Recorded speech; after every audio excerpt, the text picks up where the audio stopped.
C'est un vrai plaisir et un grand honneur pour nous d'être mécène de cette exposition organisée par la mairie de Paris autour de la libération de Paris et des Français. C'est un moment historique en 1944 et il est vrai que la marque Coca-Cola et en particulier la boisson Coca-Cola a pu participer à cet événement puisque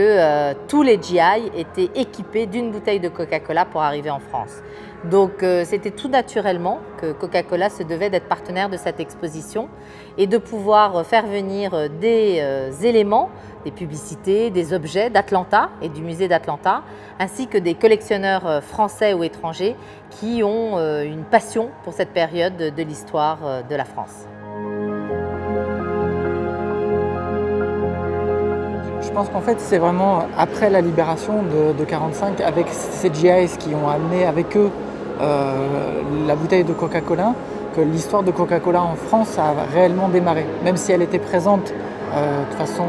plus confidentielle depuis 1919 sur le sol français, avec l'implantation des usines d'abord au Maghreb puis en Italie, au fur et à mesure où le front américain avançait, c'est finalement par Marseille